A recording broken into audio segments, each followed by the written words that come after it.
Entonces Noé edificó un altar al Señor, y tomó de todo animal limpio y de toda ave limpia, y ofreció holocaustos en el altar. El Señor percibió el aroma agradable, y dijo el Señor para sí: Nunca más volveré a maldecir la tierra por causa del hombre, aunque la intención del corazón del hombre es mala desde su juventud. Nunca más volveré a destruirlo. Volveré a destruir todo ser viviente como lo he hecho. Mientras la tierra permanezca, la siembra y la siega, el frío y el calor, el verano y el invierno, el día y la noche, nunca cesarán. Entonces vamos concluyendo el capítulo 8 de Génesis, y hay un tema muy interesante aquí. Entonces te hago una serie de preguntas y quiero que me respondas qué tienen en común, o qué sientes tú que tienen en común. ¿Por qué el cielo es azul? ¿Por qué no podemos ver el aire? ¿Por qué tenemos 5 dedos? ¿A dónde se va el frío cuando viene el calor? ¿Cómo comen los gusanos? ¿Cómo comen los gusanos? ¿Cómo vuelan los aviones? ¿Por qué los espejos están al revés? ¿Qué tienen en común todas estas preguntas? ¿Qué dirías tú que tienen en común? Pues cosas que no tienen explicación. Más bien que sí tienen explicación, pero no la sé. Cosas que no sé. Que Dios es muy ingenioso, muy... O sea, Que no todo muy nos es dado detallista, conocer. muy- Que hace cosas que nosotros tenemos. Que no todo. O sea, porque das por hecho muchas cosas y es como que es muy fácil, pero a la hora de pensar, de verlo, no es fácil. Y es Por ahí vas. solo Dios. Vamos a enfocarnos en el das por hecho. Sí. La cosa en común que tienen estas preguntas, aunque hay varias cosas en común, vamos a decirla como: es más probable que un niño pregunte estas cosas Que una- a que un adulto las pregunte. Sí. sí. Esas son preguntas que nosotros hemos catalogado como irrelevantes. No importa realmente cómo comen los gusanos, no importa cómo vuelan los aviones, lo que importa es que vuelen. Si ya cómo lo hagan, si es magia, pajaritos invisibles, si turbinas, no sé, no me importa, mientras vuele. Tal vez en algún punto llegamos a hacernos preguntas de ese tipo, pero hoy en día no tenemos tiempo ni nos interesa buscar responder ese tipo de cosas. Conforme vamos creciendo, nos acostumbramos a este tipo de hechos y lo hacemos de forma inconsciente una parte más en nuestras vidas. Es decir, el cielo es azul porque pues el cielo es azul, el pasto es verde porque pues el pasto es verde, ¿sí? Las flores huelen porque las flores huelen, ¿sí? Y ya. Lo mismo podemos decir de cualquier lujo que tenemos. Como dice el dicho, ¿no? Nunca sabes lo que tienes hasta que lo pierdes. Cosas que antes no existían, ahora son parte irreemplazable de nuestro día a día, como nuestro celular, nuestra agenda, nuestra computadora, nuestro carro, nuestro airecito frío, nuestro aire lavado, mini split, nuestra tele, nuestro termo de agua, por decir. Sí, o sea, son cosas que ya nos hemos acostumbrado, y ahí está la palabra clave. Son cosas a las que nos hemos acostumbrado. Hay un cierto aspecto en el que el hombre se acostumbra a lo que le rodea y llega al punto donde deja de ser una maravilla y simplemente pasa a ser una cosa cualquiera, pasa a ser un hecho, algo que damos por hecho. Ante esto, ¿cuál sería la respuesta a la pregunta? ¿Merecemos algo de lo que tenemos en esta tierra? Cuando hablamos de la gracia, hablamos de la gracia con mucha familiaridad. Hablamos de la gracia especial como la gracia reservada para el pueblo de Dios y los que Dios dice. Y luego hablamos de la gracia común como todo lo que todos los hombres disfrutan simplemente por existir. Decimos que somos inmerecedores, decimos que Dios es grande en misericordia, decimos que Dios nos muestra su gracia todos los días, pero aún diciendo esto, ignoramos la gracia con nuestras acciones. Nuestras acciones no reflejan que estamos viviendo constantemente en la gracia de Dios. Nuestro diario vivir no reconoce la gracia de Dios. Desde el comienzo de la historia de la humanidad, Dios manifestó su gracia, sea el hombre bueno o malo, Y aún después de la caída y de la intensificación del pecado en el mundo antediluviano, la gracia de Dios seguía siendo manifestada sin interrupciones hasta un momento específico. Este momento fue cuando Dios la retiró. Hubo un punto donde Dios dijo: no luchará mi espíritu más contra el hombre, o para siempre contra el hombre. Y en ese punto fue juicio, se acortó la vida del hombre, etcétera, etcétera. La gracia duró hasta que Dios la retiró. Génesis 8, 20 al 22 tiene un mensaje bastante conciso y específico, y lo resumiríamos en esta oración. La gracia de Dios nunca ha dependido del hombre. La gracia de Dios nunca ha dependido del hombre.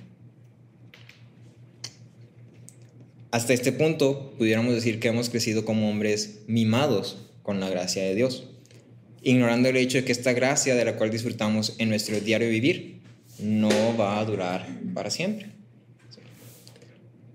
Entonces, hoy quiero mencionar o hablar de 3 puntos específicos en este pasaje de Génesis 8, 20 al 22, los cuales serían el altar de Noé, el pecado interminable del hombre y la promesa de Dios a sí mismo. 3 puntos sencillos: el altar de Noé, el pecado interminable del hombre y la promesa de Dios a sí mismo. El pecado interminable del hombre a sí mismo. Ahí viene el título, en las preguntas vienen ahí los títulos. Poquito, pero se entiende.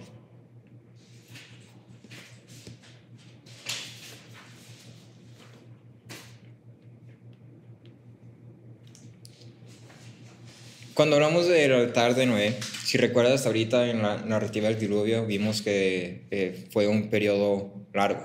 Sí, fue un proceso largo toda esta parte del juicio, y no hablando solamente en cuestiones del arca, sino que hablando también en cuestiones de todo lo que llevó al diluvio. Recuerda que desde hace 100 años o 100 años antes, Dios anunció a Noé que iba a haber un juicio. Sí, desde 100 años antes, Noé estuvo construyendo un arca. Pues yo quiero suponer que todos los días estaba trabajándole, aunque sea poquito, ¿no? Entonces, durante 100 años estuvo construyendo un arca. Durante 1 año estuvo sellado en el arca.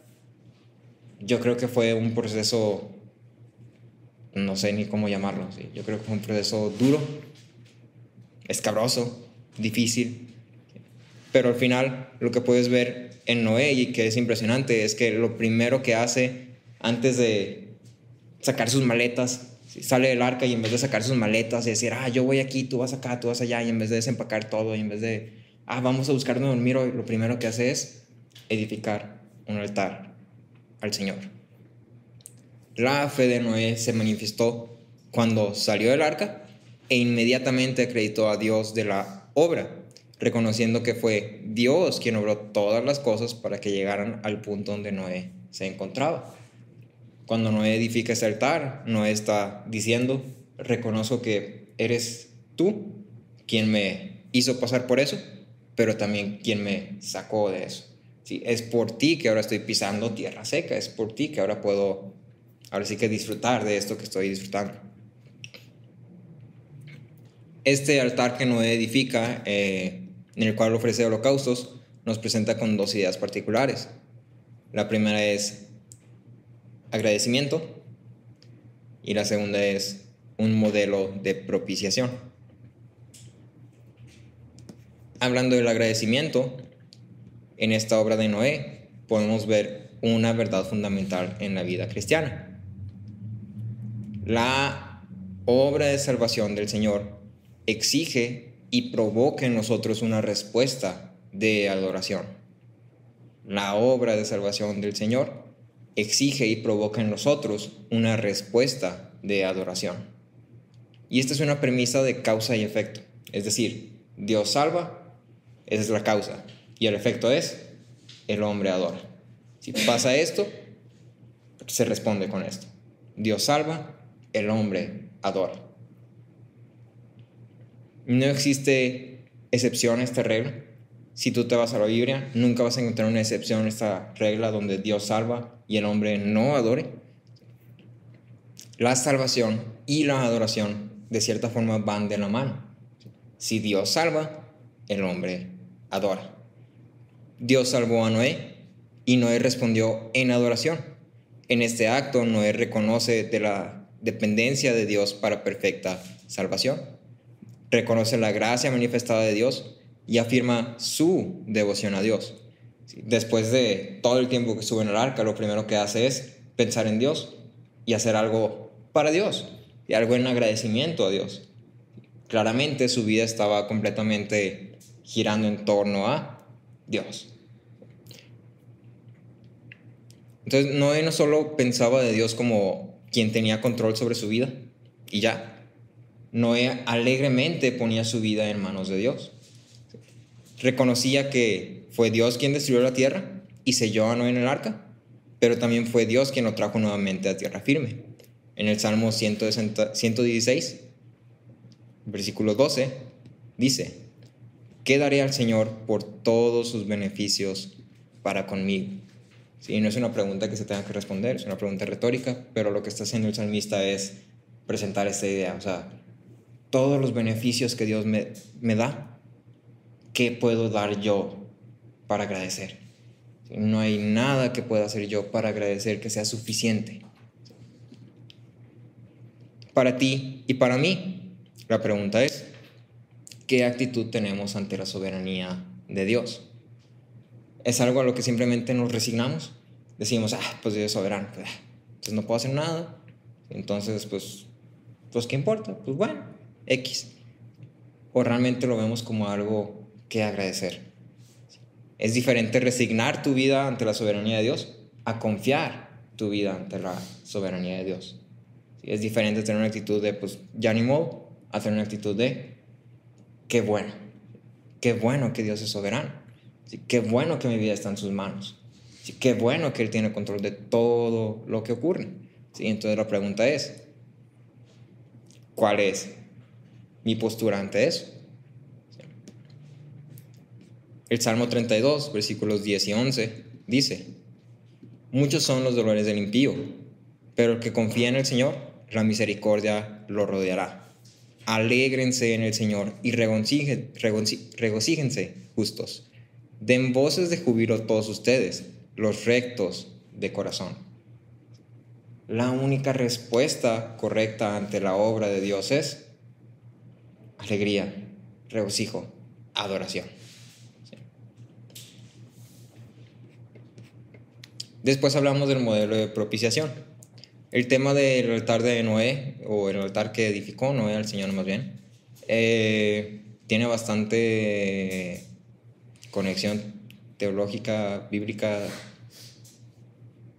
a la cual no voy a entrar mucho porque pues es mucho, pero sí me gustaría hacer como un poquito de mención sobre esto. Este sacrificio de Noé, o este altar que Noé levanta, no es meramente un altar de agradecimiento, aunque sí es principalmente un altar de agradecimiento. Si te das cuenta, conforme vamos leyendo el texto, dice: Noé edificó un altar al Señor. Y luego dice el versículo 21, el Señor percibió el aroma agradable y dijo el Señor para sí: nunca más volveré a maldecir la tierra por causa del hombre. El altar tiene un efecto, ¿sí? El altar no es meramente qué bueno, un regalito. ¿Sí? El altar sí tiene un efecto. Este sacrificio alivia el corazón de Dios y da pie a su siguiente declaración. Pero este sacrificio no es suficiente para salvar el mundo. Solamente, digamos que obtiene más tiempo para el mundo, ¿sí? Extiende más tiempo para el mundo. De cierta forma es un sacrificio insuficiente. ¿Sí?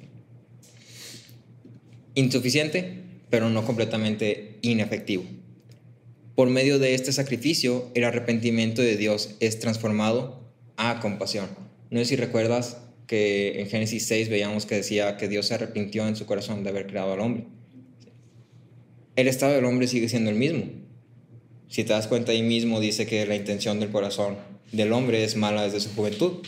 Son exactamente las mismas palabras que utiliza en el capítulo 6, donde dice que la intención del corazón del hombre era hacer mal siempre. Entonces, no es que haya cambiado algo particularmente en el estado del hombre, pero sí cambió algo en cómo Dios responde ante eso. ¿Sí? Lo que pudiera ser respondido con juicio es respondido ahora en compasión. ¿Sí? Entonces el arrepentimiento de Dios es transformado a compasión. Por medio de este sacrificio, Noé actuó como un tipo de sacerdote para el mundo postdiluviano. Su ofrenda de expiación fue un medio para que Dios manifestara su gracia. ¿Sí? Quiero hacer énfasis aquí en fue un medio para que Dios manifestara su gracia.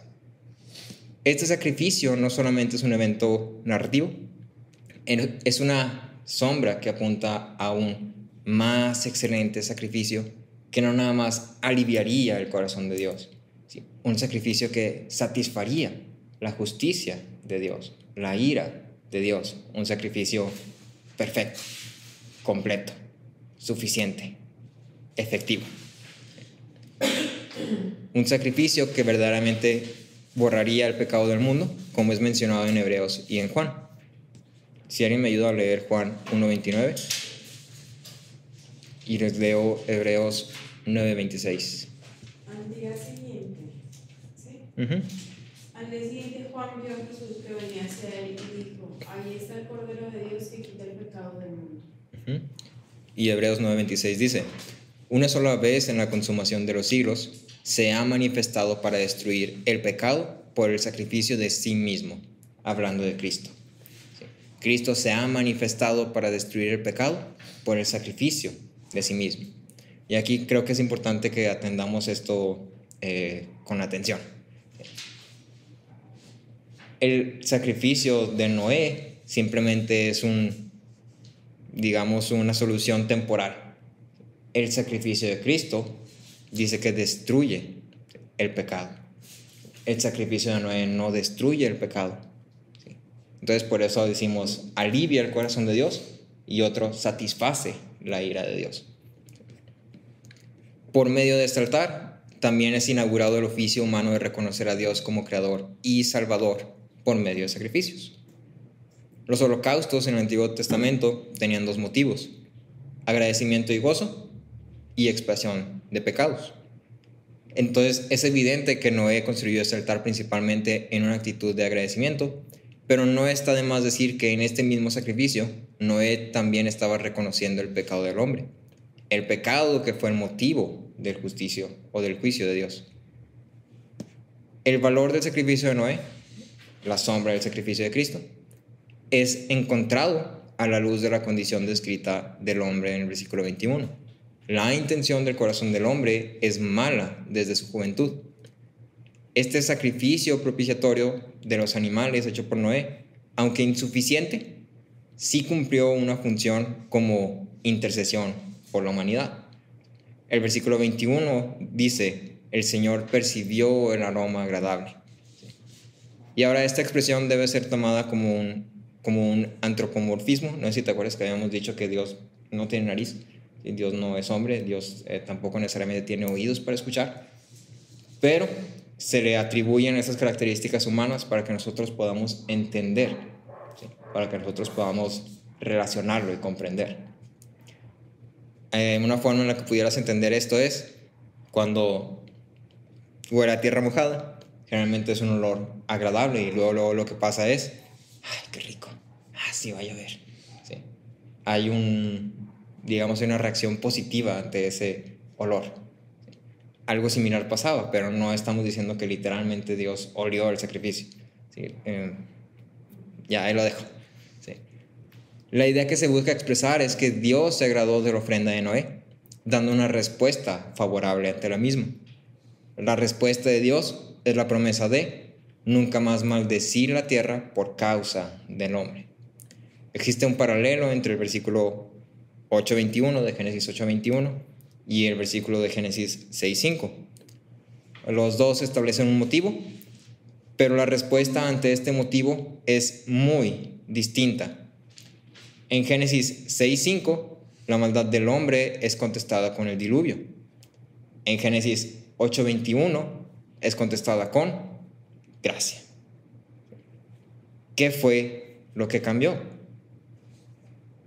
En el 6:5, capítulo 6, versículo 5, la maldad del hombre es contestada con juicio, con el diluvio. En el capítulo 8, versículo 21, el mismo estado del hombre, la maldad del hombre es contestado con gracia. ¿Qué fue lo que cambió? ¿O qué fue lo que... Exactamente, sí. Hubo un sacrificio aceptado por Dios. En esto podemos ver la gracia de Dios en el aceptar el sacrificio de Noé como la base de una nueva relación con el mundo. Este sistema de sacrificios, digamos, inaugurado por Noé, se convierte en la base de una nueva relación de Dios con el mundo. Entonces, nuevamente, hay mucha, no me gusta la palabra profundidad, pero hay mucha profundidad en esto de los altares y los sacrificios y todo el sistema. Si entres a estudiar, te vas a tomar ahí varios días, semanas, meses, años. Entonces, no estoy abarcando todo, pero lo dejo hasta ahí. Creo que el punto es claro. El altar de Noé sí cumplió una función, sí tuvo un efecto, ¿sí? Y es más que nada sombra a un mucho mejor sacrificio, mucho más excelente sacrificio.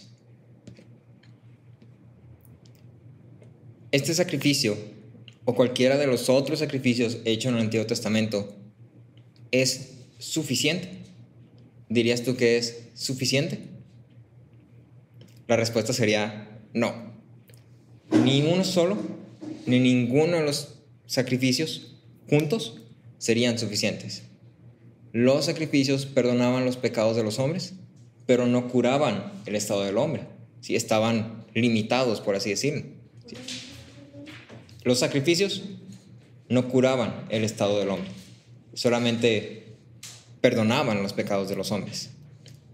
La realidad es que el pecado se había convertido casi en parte del hombre. Eran inseparables el hombre y el pecado. El corazón del hombre en el mundo antidiluviano y el mundo postdiluviano seguía siendo el mismo: constante rebelión y deseo de pecar. La condición del corazón del hombre seguía siendo la misma aún después del diluvio. Y no es que el diluvio fallara, pero Noé, quien había sido salvado por Dios, no era sin pecado. En Noé todavía estaba la corrupción del pecado. La única forma de eliminar el pecado por completo era eliminando a la humanidad por completo. Ese era el estado del hombre. Este pecado que aún permanecía en el hombre fue la razón de la gracia de Dios manifestada. En el versículo 21, Dios promete no volver a maldecir la tierra, aunque la intención del corazón del hombre es mala desde su juventud.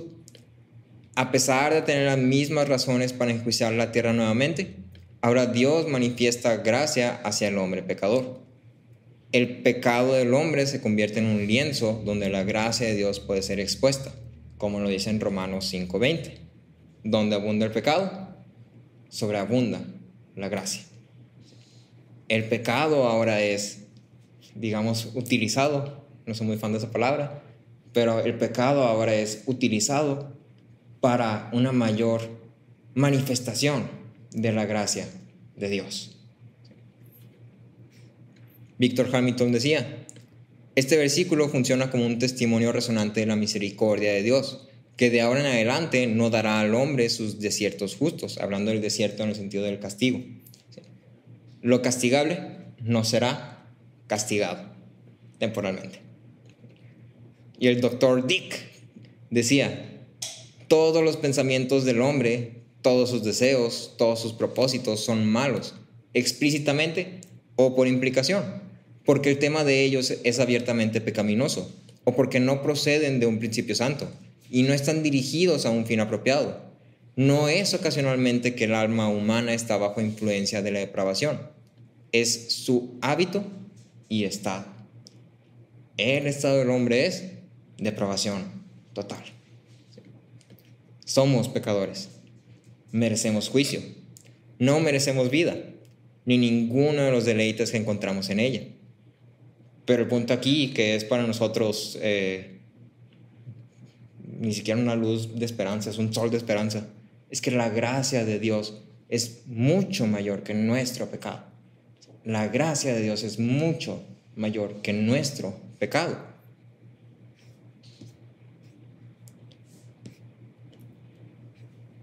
La gracia de Dios no solamente es manifestada en la abstinencia de juicio, donde es merecido. Va más allá de solamente no castigar lo castigable. Hace bien a los que no merecen. ¿Sí? O sea, deja tú el hecho de no castigo lo que puede ser castigado. Doy más de lo que merecen. ¿Sí? En lugar de destrucción, Dios da al hombre una promesa de regularidad en la tierra y bendición. El mundo seguiría funcionando de forma natural y sin interrupciones mientras permanezca. Día a noche, temporada tras temporada, siembra y siega, todo lo que permita al hombre vivir seguiría presente. Esta es la gracia que Dios está manifestando a el hombre. Y en esta promesa que Dios hace, podemos notar tres cosas: independencia, temporalidad y fidelidad. Independencia, temporalidad y fidelidad. Independencia, temporalidad y fidelidad. Entonces, en la promesa encontramos estas tres cosas. Cuando hablamos de independencia, hablamos de que la promesa está hecha a la luz del estado del hombre, pero no depende del estado del hombre. A pesar del pecado y de lo merecido, Dios manifiesta su gracia sin interrupciones ni modificaciones. La promesa no depende del hombre. El hombre es inconstante y volátil. Depende de Dios, quien siempre es el mismo, independientemente de lo que nosotros seamos o hagamos. Su gracia sigue siendo su gracia y sigue siendo manifestado. Hamilton decía: por irregular que el corazón humano sea, habrá una regularidad en el mundo de Dios y sus ciclos. Es decir, no depende del corazón del ser humano, no depende de lo que tú y yo hagamos. La gracia es gracia. La gracia no depende del hombre ni de lo que haga. La gracia viene de Dios y es Dios quien decide de su libre voluntad darla o retirarla.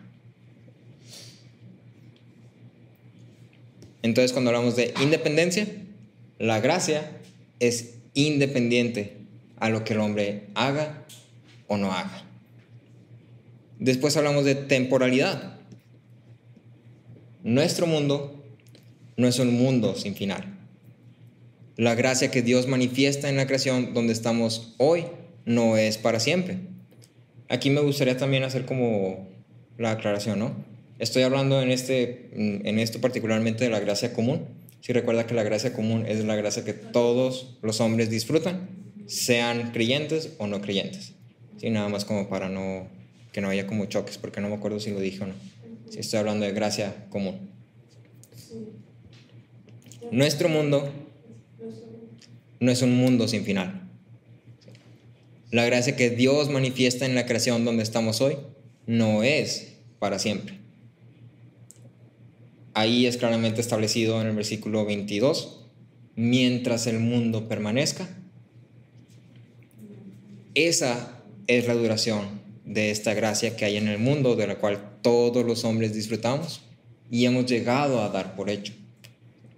Existe un final a esta tierra, y aunque no sabemos cuándo va a llegar, tenemos por seguro que va a llegar. Un claro ejemplo de esto es el mundo antediluviano. Los hombres en el mundo antediluviano estaban disfrutando de esta gracia. Vivían, había día y noche, había sus tiempos. ¿Sí? El simple hecho de estar vivos es una manifestación de la gracia. Pero la gracia no fue para siempre.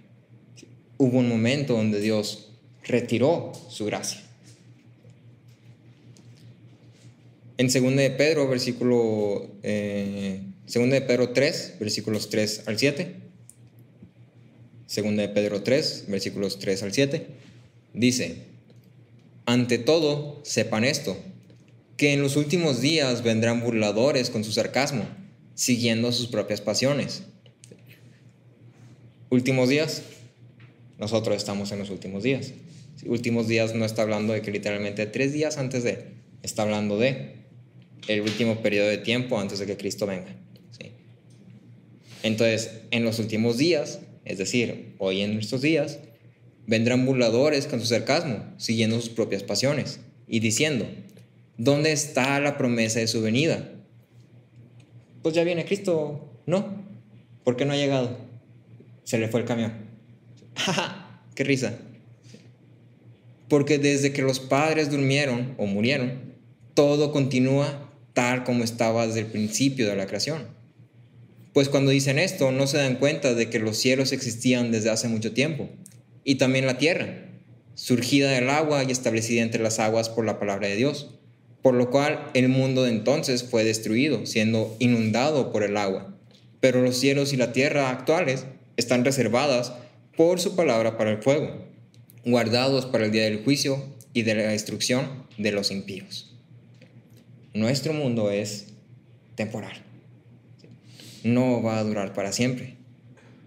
Aquí dice, todo continúa tal como estaba desde el principio de la creación. No va a durar para siempre.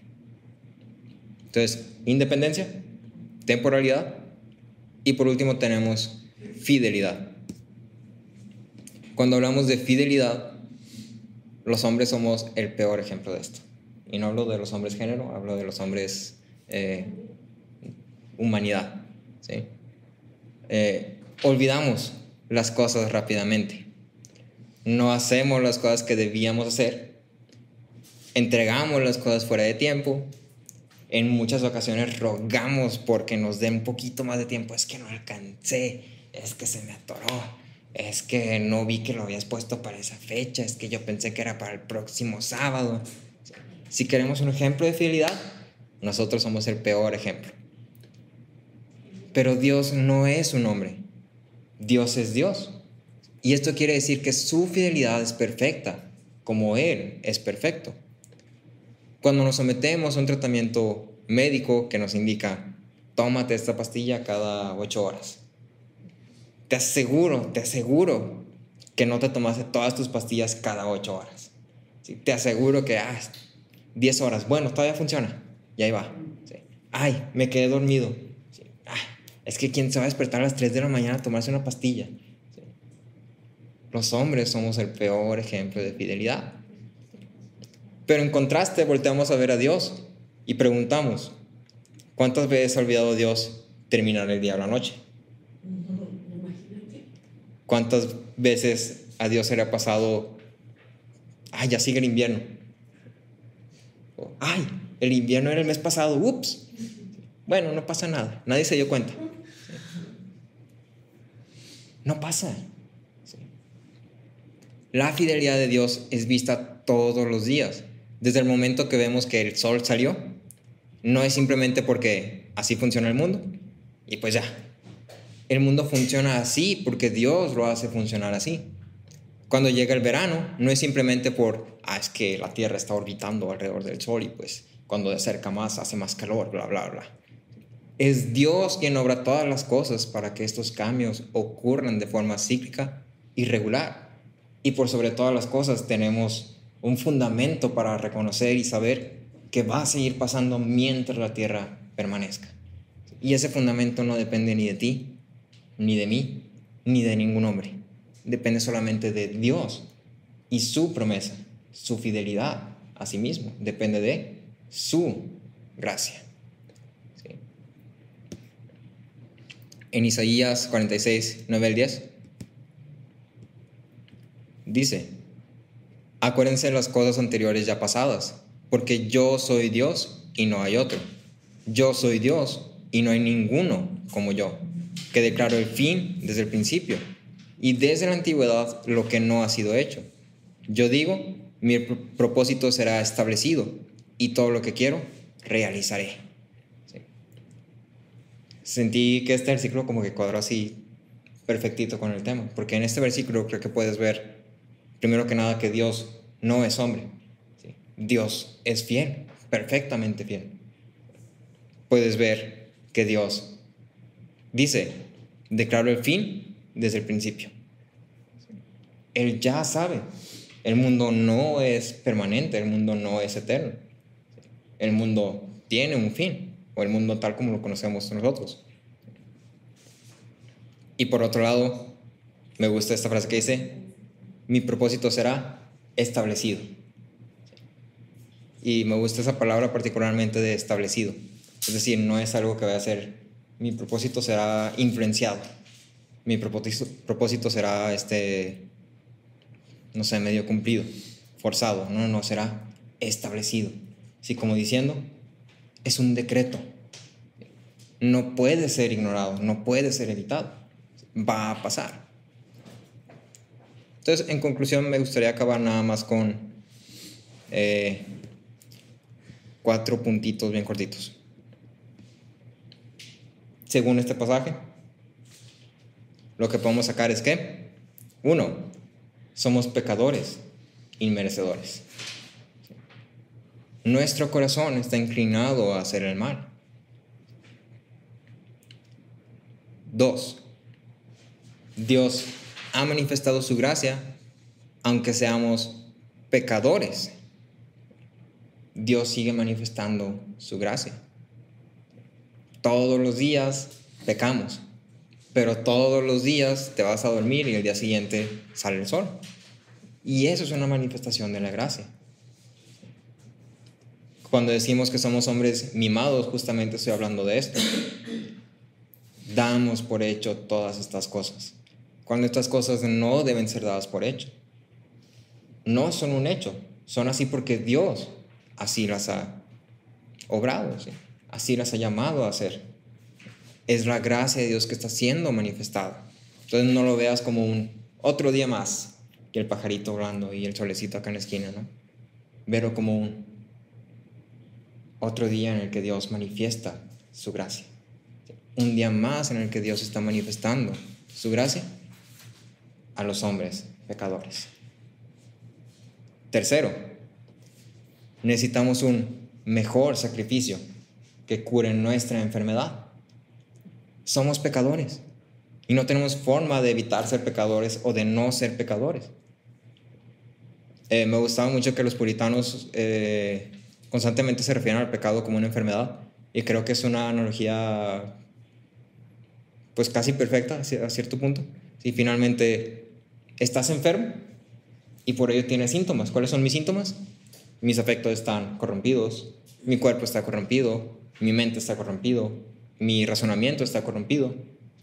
Es una enfermedad. Necesitamos a algo que nos cure de esa enfermedad. Necesitamos un sacrificio perfecto.